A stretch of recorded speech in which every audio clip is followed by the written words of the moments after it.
बिस्मिल्लाहिर्रहमानिर्रहीम। अस्सलाम वालेकुम ख़वातीनो हज़रात। आज हम आपको बताते हैं ख्वाब में काफिर को देखने की क्या ताबीर है। हजरत इब्न सिरीन रहमतुल्लाह अलैह फरमाते हैं, अगर कोई ख्वाब में देखे कि वो काफिर हो गया है, दलील है कि उस शख्स को कुफर की तरफ मिलान है, यानी उसको कुफरिया किस्म की चीजें पसंद हैं। जो चीजें काफिरों को पसंद होती हैं वो उसको पसंद हैं, उसके नजरियात कुछ काफिरों से मिलते जुलते हैं। ऐसे शख्स को चाहिए कि अपने ईमान को दुरुस्त करने की तरफ तवज्जो दे।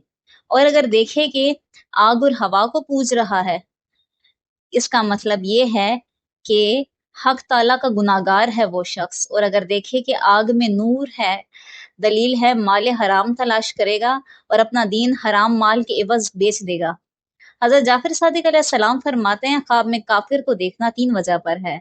कुफर की तरफ रगबत करना, लोगों से मेल जोल रखना, बद एतकादों के साथ बैठना, और राह हक से दूरी और जिल्लत और रुसवाई।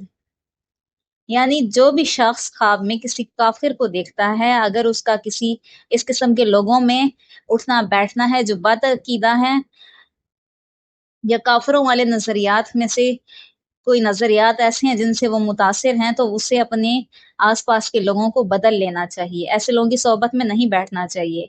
और अगर उसके दिल में काफिरों के कुछ मामलात के बारे में जो काफिर करते हैं, अगर कोई दिलचस्पी पैदा हो रही है, तो उसे अपने दिल में से निकाल लेना चाहिए। उसे अच्छे लोगों के साथ, अच्छे ईमान वाले लोगों के साथ बैठना चाहिए, ताकि उसकी दिलचस्पी दीन इस्लाम की तरफ हो, ना कि काफिरों की तरफ हो। शुक्रिया।